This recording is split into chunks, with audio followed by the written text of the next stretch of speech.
کراچی غیر قانونی تعمیرات کیس کا تحریری فیصلہ جاری۔ وفاق کی آئینی عدالت نے سپریم کورٹ کا غیر قانونی تعمیرات مسمار کرنے کا جاری حکم واپس لے لیا۔ سپریم کورٹ کا فیصلہ عدالتی اختیارات سے تجاوز قرار۔ لکھا بلڈنگ قوانین صوبائی حکومت کے دائرے اختیار میں آتے ہیں، نہ کہ عدالتوں کے۔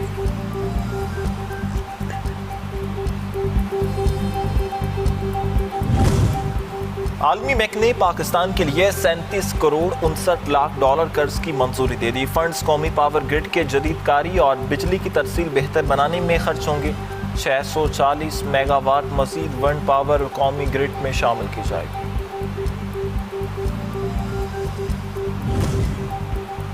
وزیر داخلہ محسن نقوی کی بنگلہ دیشی منصب صلاح الدین احمد سے ملاقات۔ ایران امریکہ تنازع اور مشرق وسطی کی موجودہ صورتحال پر تفصیلی تبادلہ خیال۔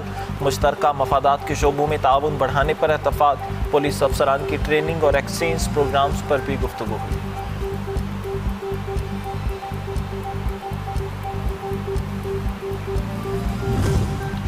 کلعدم ایکشن کمیٹی کی جانب سے سڑکوں کی جبری بندش سے عوام کو شدید مشکلات کا سامنا۔ راولہ کوٹ اور گردونما کی بازاروں کی تمام سڑکوں پر ناکوں سے غذائی قلت، درخت کاٹ کر اور پتھر پھینک کر سڑکیں بند رکھی۔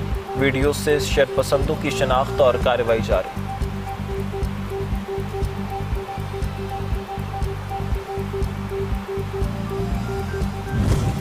اور کرک اور کوہاٹ پولیس کا خٹک ڈیم کے علاقے میں مشترکہ intelligence based operation. Khattak dam operation میں کمانڈر زاہد گروپ کے 4 دہشت گرد ہلاک۔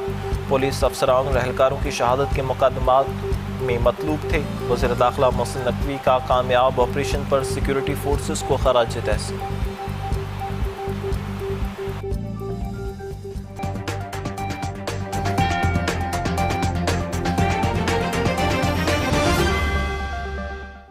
مشرق وسطی میں پھر کشیدگی بڑھ گئی۔ امریکہ کے دوسرے روز بھی ایران پر حملے، 90 اہداف کو نشانہ بنانے کا دعویٰ۔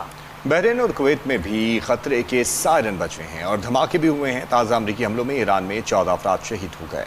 امریکی مرکزی کمان کے مطابق امریکی افواج نے ایران کے خلاف حملوں کا ایک اور مرحلہ مکمل کیا ہے، جس میں ایران کے 90 فوجی اہداف کو نشانہ بنایا گیا، جن میں فضائی دفاعی نظام، ساحلی نگرانی کے وسائل، میزائل اور ڈرون ذخیرہ گاہیں، بحری صلاحیتیں اور ایران کے ساحلی علاقوں میں واقع فوجی لاجسٹک انفراسٹرکچر شامل ہے۔ ایرانی سرکاری میڈیا کے مطابق بوشہر، بندر عباس اور ابو موسیٰ جزیرے سمیت متعدد مقامات امریکی حملوں کی زد میں آئے ہیں۔ امریکی حملوں کے چند گھنٹے بعد کویتی فوج نے اعلان کیا کہ فضائی دفاع کا نظام میزائل اور ڈرون حملوں کا سامنا کر رہا ہے۔ اگر دھماکوں کی آوازیں سنائی دیں تو وہ فضائی دفاعی نظام کی جانب سے دشمن کے حملوں کو ناکام بنانے کی کارروائیوں کا نتیجہ ہے۔ بحرین کی وزارت داخلہ نے social media website X پر اعلان کیا ہے کہ ملک میں خطرے کے سائرن بجا دیے گئے ہیں۔ شہریوں سے اپیل کی گئی ہے کہ وہ پرسکون رہیں اور قریبی محفوظ مقام کی جانب چلے جائیں۔ تازہ حملے اس دعوے کے ایک دن بعد کیے گئے جس میں امریکی افواج نے کہا تھا کہ انہوں نے ایران میں 80 سے زائد اہداف کو نشانہ بنایا تھا۔ الوداع رہبر معظم، الوداع شہید سپریم لیڈر آیت اللہ سید علی خامنہ کا سفر آخرت۔ ایران کی فضا اور عقیدت، احترام اور روحانی کیفیت سے معطر، عقیدت مند اشکبار آنکھوں اور لبوں پر دعاؤں کے ساتھ اپنے جذبات کا اظہار کرتے رہے۔ شہید کے جسد خاکی کو ایران کے مختلف شہروں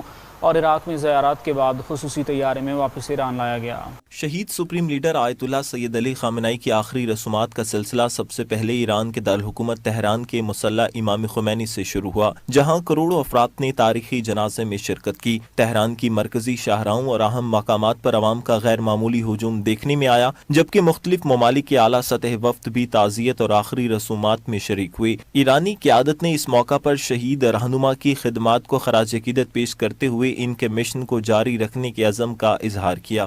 تہران کے بعد شہید اور ان کے اہل خانہ کے تابوت کو ایران کے مقدس شہر قم منتقل کیا گیا، جہاں مقدس مسجد جمکران میں نماز جنازہ کی ادائیگی کے بعد عظیم الشان جلوس جنازہ نکالا گیا، جو حضرت فاطمہ معصومہ سلام اللہ علیہا کے روضہ مبارک تک پہنچا۔ قم میں بھی کروڑوں عقیدت مندوں نے نماز جنازہ اور دعاؤں میں شرکت کی۔ اس کے بعد شہید سپریم لیڈر کے تابوت کو عراق منتقل کیا گیا، جہاں سب سے پہلے مقدس شہر نجف اشرف میں امام علی علیہ السلام کے روضہ میں نماز جنازہ ادا کی گئی اور اس کے بعد تاریخی جلوس نکالا گیا۔ حضرت امام علی علی علیہ السلام کے روضہ مبارک کے اطراف ہزاروں افراد نے شہید رہنما کو خراج عقیدت پیش کیا، جبکہ عراقی مذہبی اور سیاسی شخصیات بھی ان تقریبات میں شریک ہوئیں۔ عراقی حکومت نے اس موقع پر خصوصی انتظامات کیے تھے۔ نجف کے بعد آخری رسومات کا سلسلہ مقدس شہر کربلا میں جاری رہا، جہاں حضرت امام حسین علیہ السلام اور حضرت عباس علیہ السلام کے روزوں کے اطراف لاکھوں عزادار جمع ہوئے۔ سوگواروں نے ماتم، نوحہ خوانی اور دعاؤں کے ذریعے شہید سپریم لیڈر کو خراج عقیدت پیش کیا۔ ایران اور عراق کے مذہبی رہنماؤں نے اس موقع پر امت مسلمہ کے اتحاد اور مزاحمت کے تسلسل پر زور دیا۔ حکام کے مطابق تہران، قم، نجف، کربلا اور مشہد پر مشتمل یہ تاریخی جنازہ اور آخری رسومات نہ صرف ایران